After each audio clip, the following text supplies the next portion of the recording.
الازازه دي ثمنها 60 جنيه وبتوقف تساقط الشعر الوراثي والغير وراثي. الازازه دي فيها زيت فعال بيوقف هرمون الدي اتش تي. هرمون الدي اتش تي ده هو المسؤول عن تساقط الشعر او دخول الشعر في الصلع الوراثي.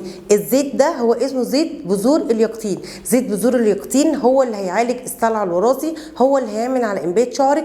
لو انت شعرك بيقع بطوله كل ما تسرحي بتحسي ان نص وقع، هو الحل اللي هيديكي نتيجه روعه من اول شهر. وده لان في ماده بديله للمينوكسيديل اللي بيستخدم في اكبر الماركات العالميه علشان يوقف تساقط الشعر، سواء كان سبراي او كان شامبو.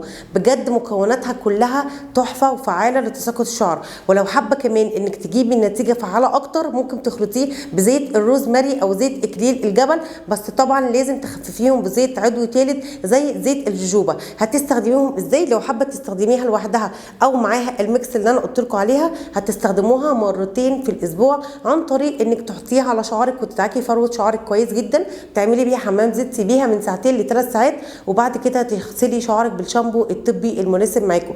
صدقوني في خلال شهر هتلاقي التساقط وقف، هتلاقي شعرك بقى بيطول وشعرك كمان هيكون صحي، ودي اهم حاجه. ما تنسوش لو الفيديو عجبكم تعملوا لايك وشير علشان اكبر قدر من البنات تستفاد من الفيديو. كانت معاكم الاء جمال سكين كير اند هير ثيرابيست من مركز تشايني لعلاج البشره والشعر. مع السلامه.